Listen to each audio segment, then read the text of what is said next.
Huwag niyo na lang pong pansinin yung ating background music. Tayo po ay darako sa ating pag-aaral. Ating buksan ang ating mga Biblia sa unang Tesalonica, Kapitulo 5. Ang ating babasahin ay mula sa talatang 12 hanggang 28. At ang ating key verse ay isa sa mga familiar na talata sa atin, I suppose. Verse 18 ang ating susing talata. 1 Thessalonians chapter 5, verse 12 to 28 bilang ating scripture reading. Sinasabi sa atin ng salita na buhay ng ating Diyos. Subalit, hinihiling namin sa inyo, mga kapatid, na inyong igalang ang mga nagpapagal sa inyo at namumuno sa inyo sa Panginoon at nagtuturo sa inyo. At lubos ninyo silang igalang na may pag-ibig dahil sa kanilang gawain. Magkaroon kayo ng kapayapaan sa isa't isa. Mga kapatid, aming isinasamo sa inyo na inyong pangaralan ang mga tamad, palakasin ang mahihinang loob, alalayan ang mga mahihina, at maging matiisin kayo sa lahat. Tiyakin ninyo na ang sino man ay huwag gumanti ng masama sa masama, kundi lagi ninyong naisin ang mabuti para sa isa't isa at sa lahat. Magalak kayong lagi, manalangin kayong walang patid. Verse 18, ating key verse, sa lahat ng bagay ay magpasalamat kayo, sapagkat ito ang kalooban ng Diyos kay Kristo Jesus para sa inyo. Huwag ninyong patayin ang ningas ng Espiritu. Huwag ninyong hamakin ang mga pagpapahayag ng propesiya, kundi subukin ninyo ang lahat ng mga bagay. Panghawakan ninyo ang mabuti. Layuan ninyo ang bawat anyo ng kasamaan. Pakabanalin nawa kayong lubos mismo ng Diyos ng kapayapaan, at ang inyong espiritu at kaluluwa at katawan ay ingatang buo na walang kapintasan sa pagdating ng ating Panginoong Hesukristo. Tapat ang sa inyo'y tumatawag, nagagawa rin naman ito. Mga kapatid, idalangin ninyo kami. Batiin ninyo ang lahat ng mga kapatid ng banal na halik.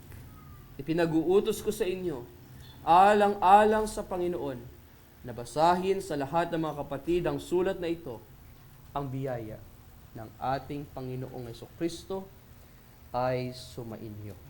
Purihin ang pagbabasa, ang Diyos sa pagbabasa ng Kaniyang mga salita. Mga minamahal na kapatid sa ating Panginoong Hesukristo,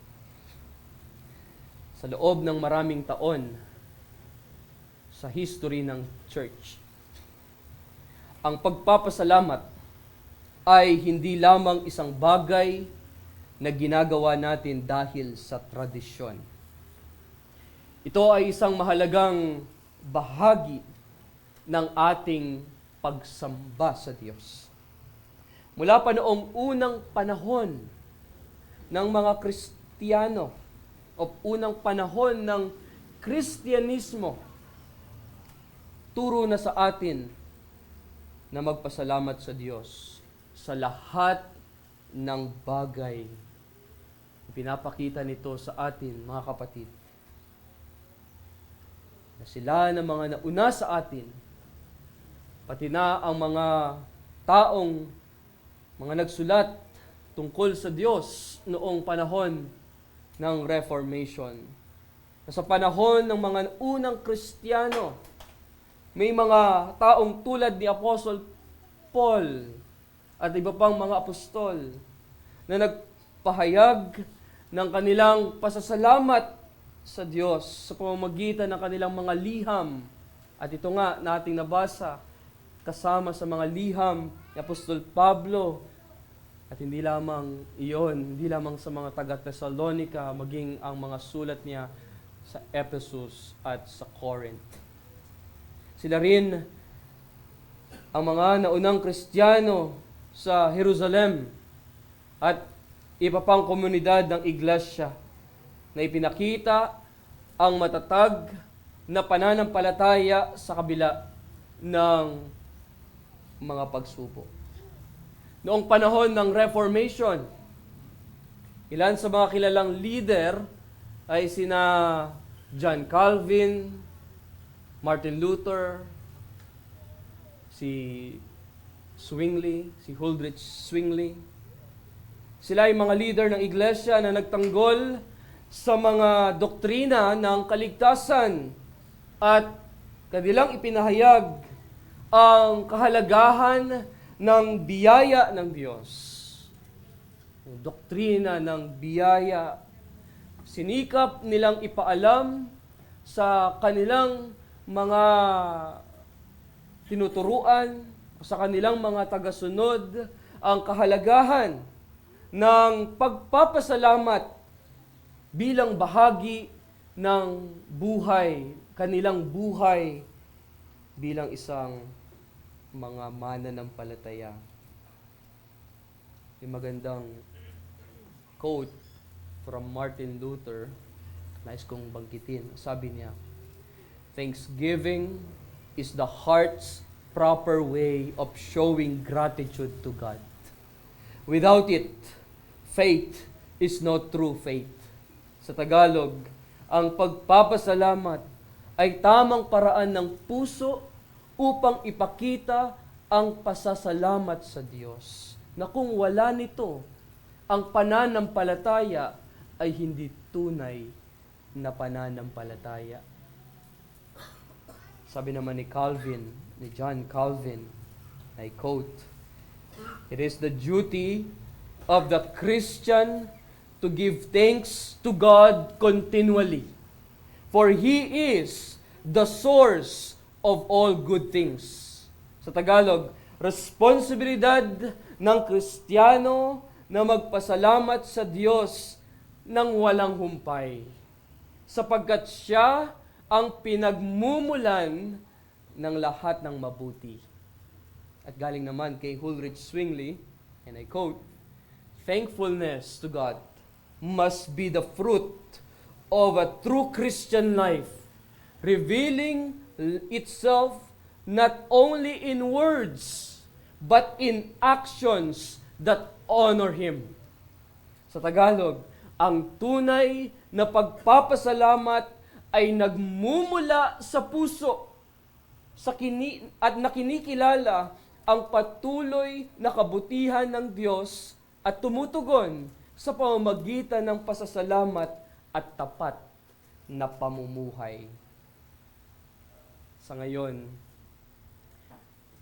marami sa atin ang tinuturuan tungkol sa kahalagahan ng pasasalamat. Madalas, nakakalimutan nating ipakita ito sa ating araw-araw na buhay. Gusto sana nating magpasalamat, pero madalas tayo'y abala sa mga gawain at mga pagsubok at mga problema na dumarating sa ating buhay. Kaya bilang mga anak ng Diyos, mahalaga ang pagpapasalamat. Ito'y hindi lamang para sa ating puso, kundi para rin sa ating pakikipag-ugnayan sa ating dakilang Diyos.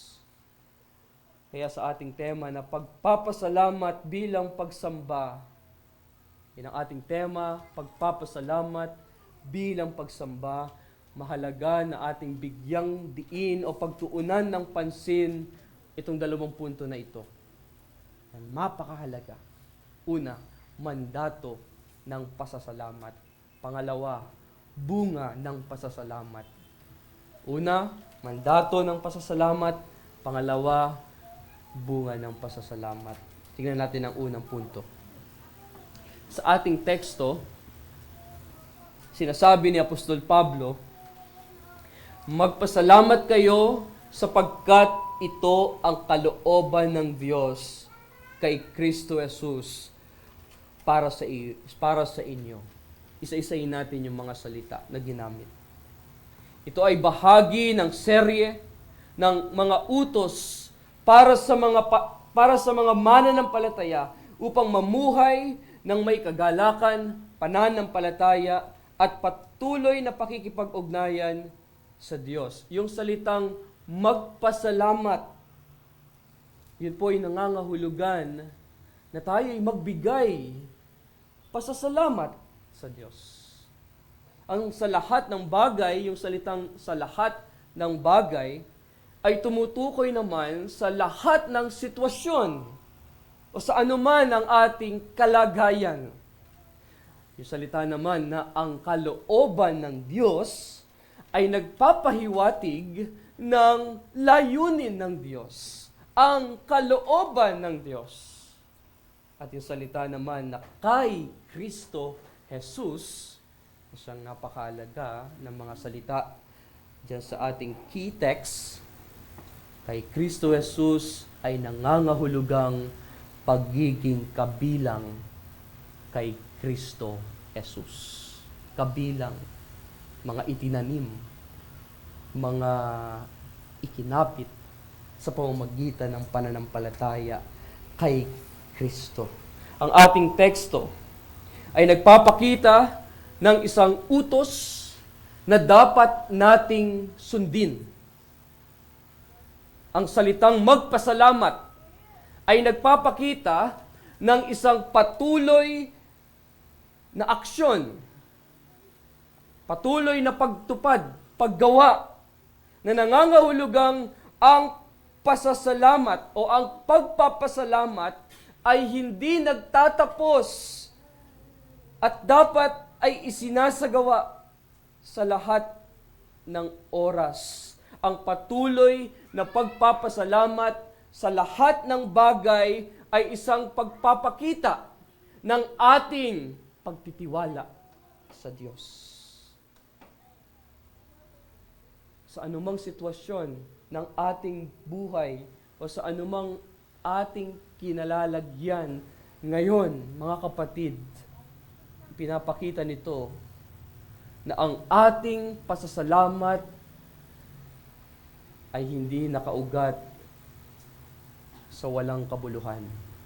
Hindi nakaugat sa kanino man.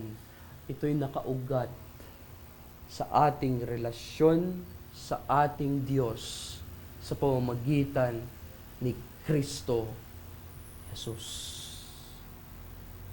Tandaan natin na ang pasasalamat ay isang anyo ng pagsamba na nagbibigay ng papuri at pagkilala sa Diyos sa lahat ng aspeto ng ating buhay.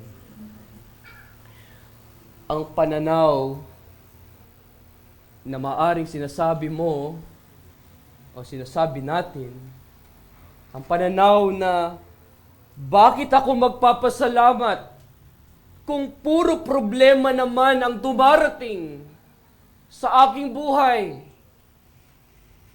Yung ganoong pananaw, kapatid, kung gayon ang iyong sinasabi, maling pananaw iyan. Iyan ay maling kaisipan. Ang buhay ng isang Kristiyano ay hindi nangangahulugang walang problema. Wala ng pagsubok, wala ng paghihirap, wala ng pagtitiis na darating sa iyong buhay. Totoo niyan. Sa halip, ang ating pananampalataya ay nasusubok o nasasala ng mga pagsubok, ng mga problema, ng mga pagtitiis. Sabi sa James chapter 1 verse 2 to 3, ating buksan ang ating Biblia at ating basahin. Ang James chapter 1 verse 2 and 3, sabi ron, mga kapatid ko, ituring ninyong buong kagalakan kapag kayo'y nahaharap sa sari-saring pagsubok, yamang inyong nalalaman na ang pagsubok sa inyong pananampalataya ay nagbubunga ng pagtitiis.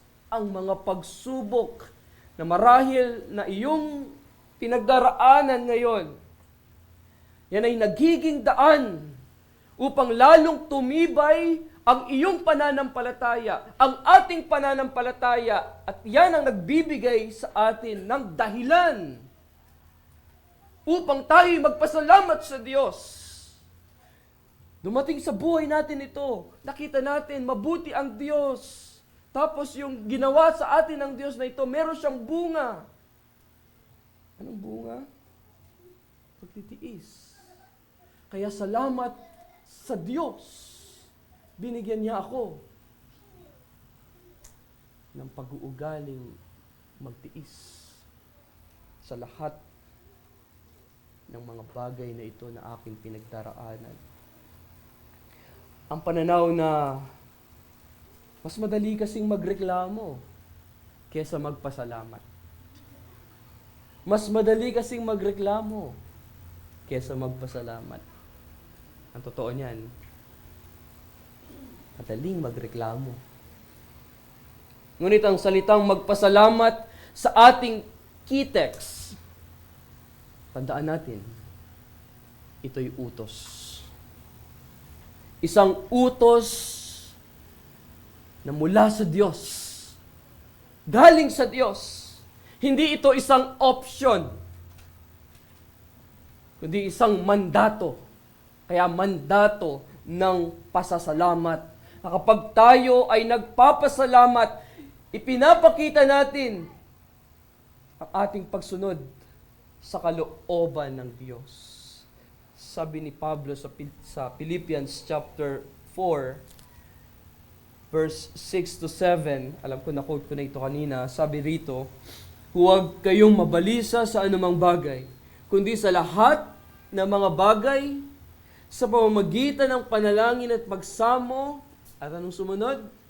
Na may pagpapasalamat ay ipaalam ninyo ang inyong mga kahilingan sa Diyos. Verse 7, at ang kapayapaan ng Diyos na hindi maabot ng pag-iisip ang mag-iingat ng inyong mga puso at mga pag-iisip kay Kristo Jesus. Meron pa isang pananaw sa ang Kristiyano, marahil, ang isang tao, ang pananaw niya na ang pagpapasalamat ay para lamang sa mga magagandang pangyayari sa kanyang buhay. Doon lang siya magpapasalamat. Ang pagpapasalamat, mga kapatid, ay hindi lamang para sa mga magagandang pangyayari, kundi para sa lahat ng bagay. Ang ganda nung sinabi ni Pablo sa Ephesians chapter 5, verse 20, at nais kong makita at basahin natin. Ephesians chapter 5,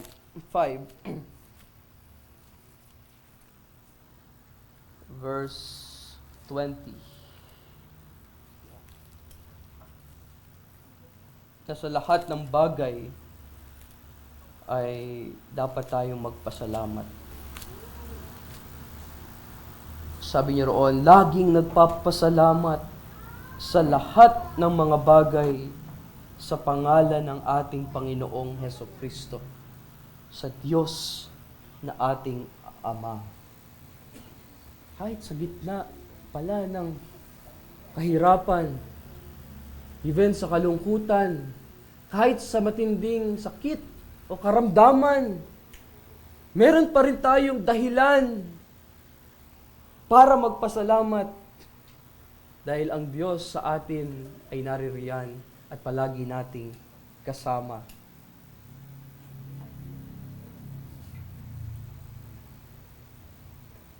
Bilang aplikasyon, isipin natin na ang sabi sa ating teksto, magpasalamat kayo sa lahat ng bagay. Napakadaling sabihin ang thank you. Pero bakit paglinggo na, parang napakahirap bumangon at pumunta sa iglesia? Madalas nating iniisip ang mga bagay na wala tayong gana gawin. Tulad ng pag-ising ng maaga. Pero naisip mo ba na dapat tayong magpasalamat na may lugar tayong napupuntahan para sumamba at makinig ng pangangaral ng salita ng Diyos? So, imbis na magreklamo dahil maaga tayong gigising,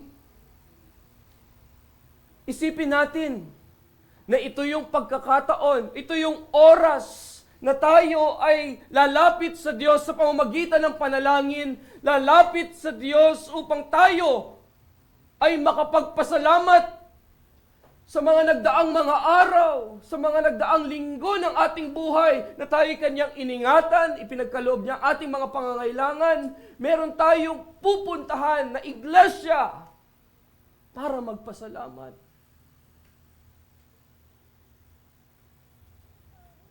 Ang mga elder at deacon dito sa ating iglesia, sila yung mga nagsisilbing gabay natin sa ating pananampalataya. Madalas, napupunan natin ang kanilang mga desisyon. Imbis na magpasalamat sa kanilang paglilingkod, baka dapat nating isipin na sila ay binigay ng Diyos para tayo ay gabayan, upang tayo ay pamahalaan, bantayan. Kaya imbis na magreklamo, bakit hindi tayo magpasalamat?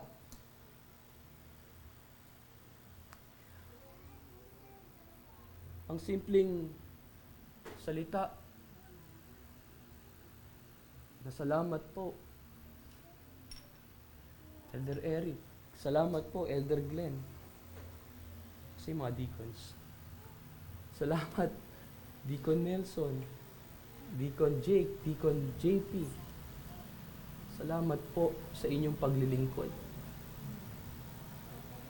Yun ay malaking bagay na kanilang marinig ang salitang salamat. Pag oras na ng pag-aawitan sa iglesia, minsan nagiging kritiko tayo. Iniisip natin,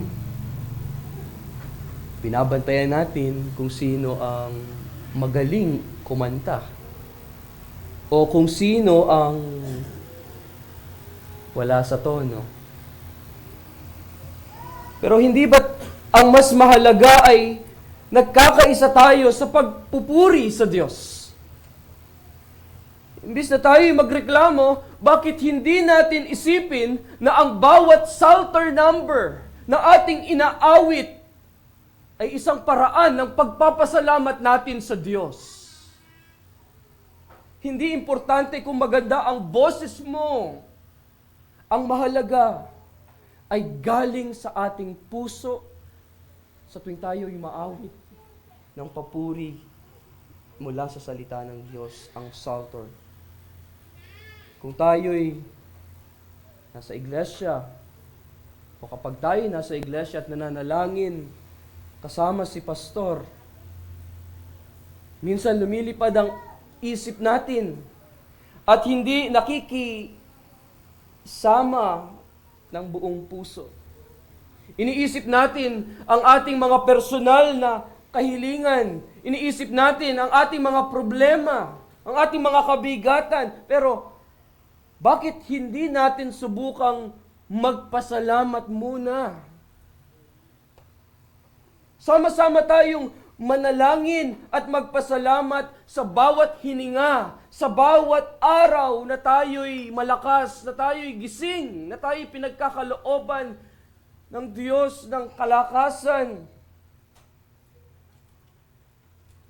Kung yung bawat sinasabi natin na Panginoon, ibigay mo sa akin ito. O yung Panginoon, O Lord, give me.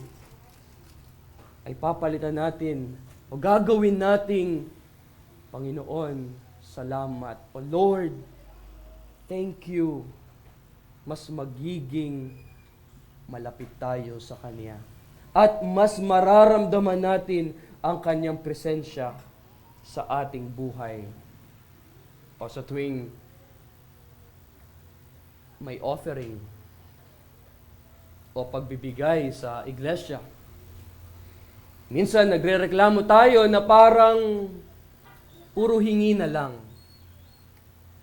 Pero bakit nga ba ganoon? Bakit minsan mas malaki pa ang naibibigay natin sa mga restaurants kaysa sa ating iglesia?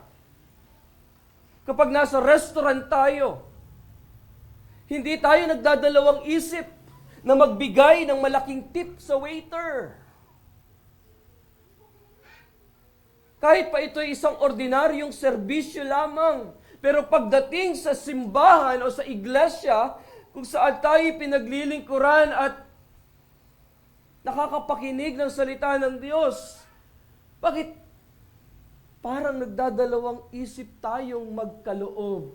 Nagdadalawang isip tayong magbigay para sa Panginoon. Isipin natin ito. Ang pagbibigay sa iglesia ay hindi lamang tungkol sa pera. Ito'y isang paraan ng pagpapakita natin ng ating pasasalamat sa Diyos. Ang lahat ng mayroon tayo, ang ating buhay, ang ating kalusugan, ang ating trabaho, ang ating pamilya, hindi yan galing sa kanino man o sa atin. Ito'y galing sa Diyos. Kaya dapat tayong magpasalamat sa pamamagitan ng pagbabalik ng kaniyang mga pagpapala. Hindi ba't napakasarap sa ating pakiramdam na makapagbigay tayo dahil tayo'y pinagpala ng Diyos? Napakadaming pagpapala. Kapag nagbigay tayo, hindi lang tayo tumutulong sa iglesia at sa bawat gawain, sa mga mission work,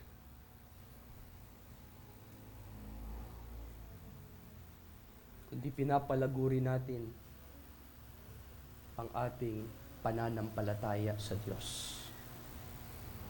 Kapag nagbibigay tayo, tandaan natin, tinatanggal natin ang ating tiwala o ang ating kapit sa mga material na bagay sa ating puso at pinalalakas natin ang ating pagtitiwala sa Diyos na Siya ang magpupuno ng lahat ng ating mga pangangailangan. Kaya imbis na magreklamo kapag may offering, isipin natin ito bilang isang pribilehiyo at oportunidad na ipakita natin ang ating pasasalamat at pananampalataya sa Diyos. Sa tuwing may pangaral o sermon sa iglesia, madalas tayong maging kritiko. Minsan iniisip natin na masyadong mahaba ang sermon ni pastor. Pero dapat tayong magpasalamat na mayroong mga pastor. Dapat tayong magpasalamat na mayroong nangangaral at naglalaan ng oras, naglalaan ng kanilang lakas, naglalaan ng kanilang buhay para sa atin. Para tayo ay hatiran ng salita ng Diyos. Pangaralan, dalhin ang mga katotohanan ng salita ng Diyos. Ang kanilang mga aral o turo ay hindi naman para sa ikapapahamak mo. Hindi para sa ikababagsak mo, kundi para sa ating paglago. Kundi para sa ating kalakasan ng pananampalataya. Kaya imbis na magreklamo, Magpasalamat tayo sa Diyos na may mga taong ginagamit siya para magbahagi ng salita ng Diyos. Mga kapatid, ang Diyos ay nalulugod sa isang pusong puno ng pagpapasalamat. Again, ang Diyos ay nalulugod, natutuwa, nasisiyahan ang Diyos kapag ang ating puso ay punong-puno ng pagpapasalamat. May magandang sinabi si Herman Bavinck.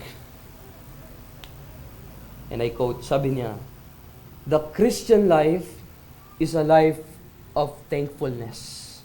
The Christian's relationship with God is one of gratitude. A life lived in response to the graciousness of God's saving work." Sa Tagalog, ang buhay Kristiyano ay isang buhay ng pagpapasalamat.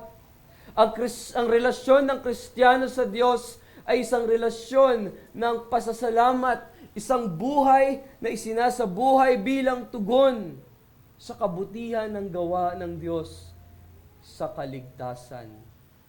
Ngayon, tumungo tayo sa pangalawang punto, ang bunga ng pagpapasalamat.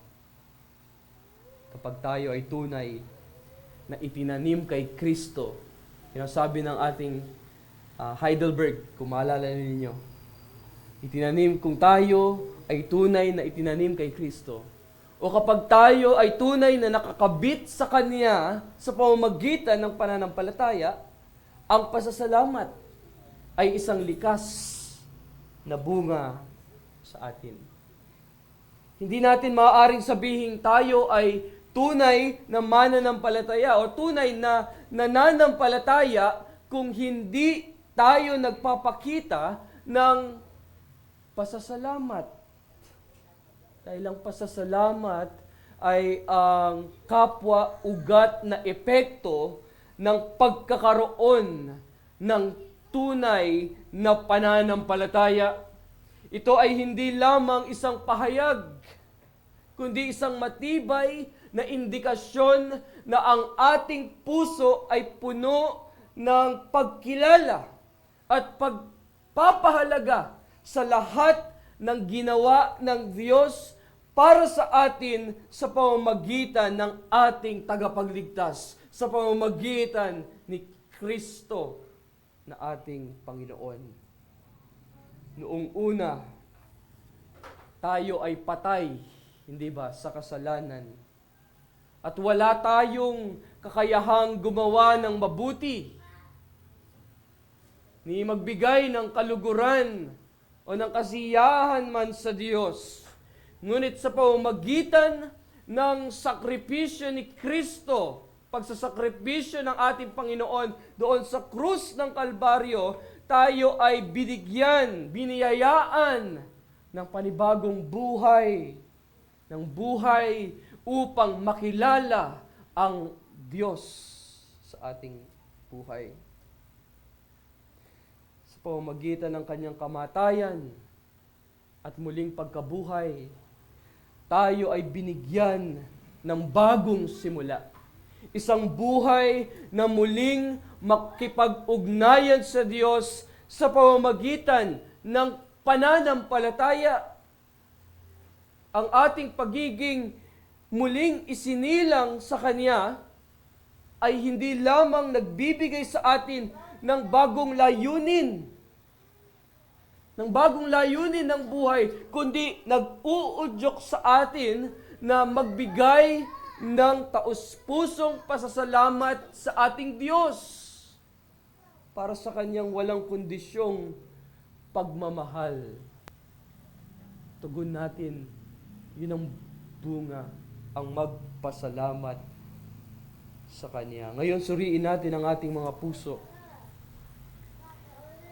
Nagpapasalamat ba tayo sa Diyos ng totoo o nagiging isang formula lamang? Formula lamang. Sinasalamin ba ng ating pasasalamat ang tunay na pagkakakilala natin sa kaniyang pagmamahal sa kabila ng lahat ng ating pinagdaraanan. Maraming tao ang nagpapakita ng pasasalamat sa Diyos kapag ang buhay ay maganda. At ang mga bagay ay ayon sa kanilang inaasahan. Madalas pa nilang ipinapakita ito sa social media.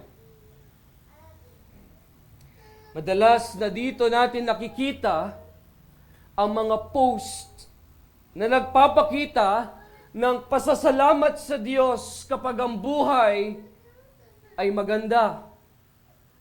Gayunpaman, maaaring magtanong tayo kung ang mga post na ito ay tunay na nagre-reflekta ng kanilang personal na ugnayan sa Diyos.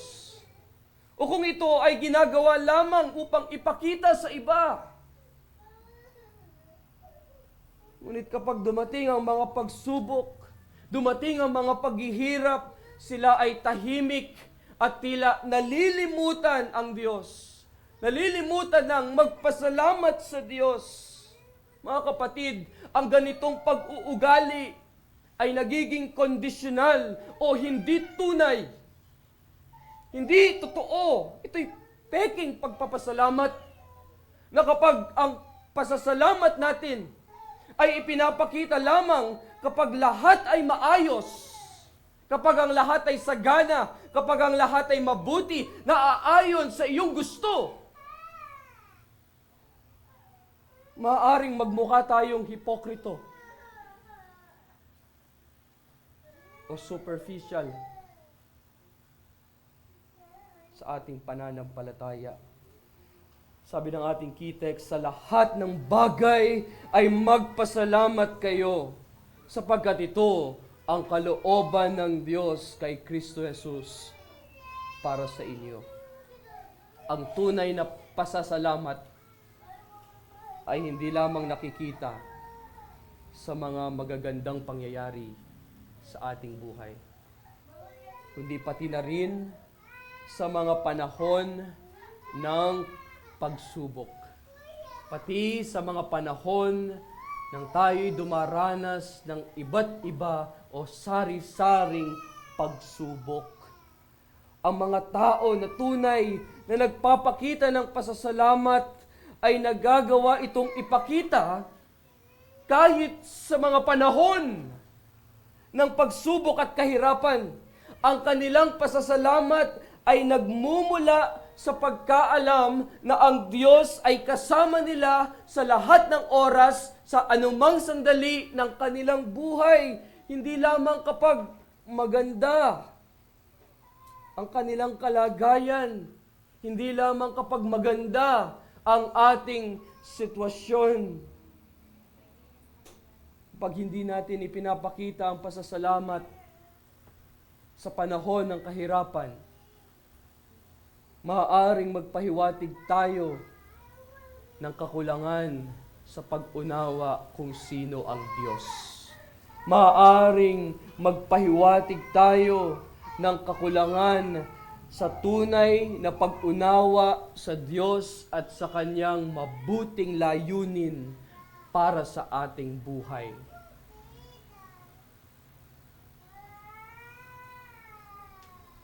Kaya tayo tinatawag na iwasan ang pagpapakita ng pasasalamat bilang isang formula.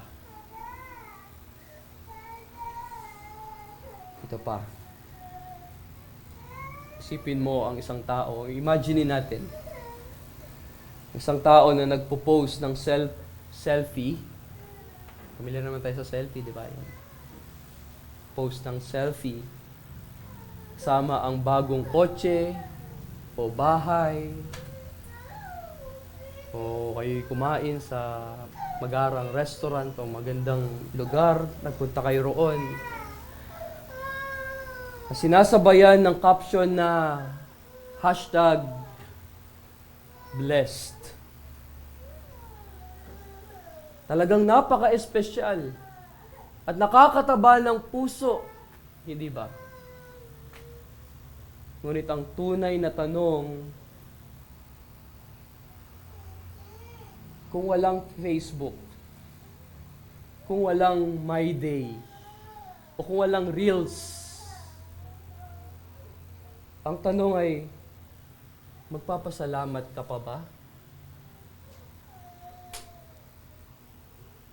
Ang pagpapahayag ng pasasalamat sa social media ay nagiging formula kapag ang ating pasasalamat ay parang pabibo.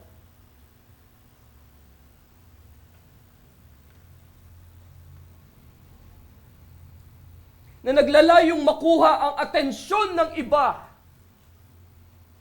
kaysa tunay na pagkilala sa Diyos. Sabi ni Kristo sa Matthew 6 verse 5, yun ay nagtuturo sa atin na ang pasasalamat ay hindi dapat maging paraan ng pagpapakitang gilas sa iba.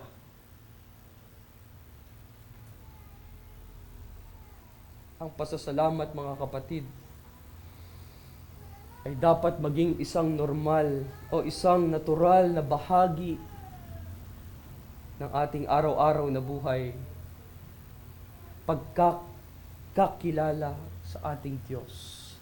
Hindi lamang isang panlabas na anyo ng pagpapakita.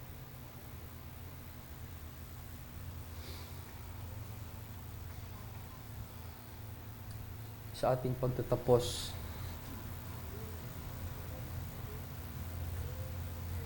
hayaang maglingkod ang ating pasasalamat bilang isang tunay o isang patunay ng ating relasyon sa ating Panginoong Jesucristo. Kung tayo ay tunay na muling isinilang kay Kristo, ang ating pasasalamat ay hindi lamang magiging isang reaktibong bahagi ng ating buhay, kundi isang aktibong pagsasakatawan ng ating pagmamahal sa Diyos. Gagawin natin ang natin sasabihin, gagawin natin na magpasalamat sa Kanya. Huwag nating hayaan na ang ating pasasalamat ay maging isang routine. Bagkus, dapat itong maging isang buhay na patunay ng ating tunay na ugnayan sa Diyos. Dahil sa Kanyang ginawa, tayo'y nagpapasalamat sa Diyos. Amen. Tayo manalangin. Manaming Diyos na nasa langit, Ikaw ay aming pinapasalamatan sa lahat ng bagay, anuman ang aming kalagayan o sitwasyon. Nakikita namin, O Diyos, ang iyong mabuting layunin na kami iyong lalong patatagin sa aming pananampalataya. Napakarami naming may pagpapasalamat sa iyo. Sila hindi mauubos sapagkat ikaw ay sagana sa iyong biyaya. Pagyaman nawa ito sa aming mga puso at maging mapagpasalamat kami sa bawat araw ng aming buhay. Na ang pagpapasalamat ay hindi namin makalimutan. Na imbis na kami magreklamo, isipin namin ang mga bagay na iyong ginawa para sa amin. Palagi mong itatak sa aming isipan. Mas mainam, mas mabuti ang magpasalamat na maaaring tumakip o mawala sa amin ang anumang pagrereklamo. Tulungan niyo po kami, O Diyos, palagi sa anumang sitwasyon. Kami umaasa na lagi mo kaming gagabayan. Nagtitiwala kami sa iyong mga salita na makapangyarihan at buhay, mabisa. Ang iyong mga salita ay magiging gabay namin sa aming pang-araw-araw na buhay.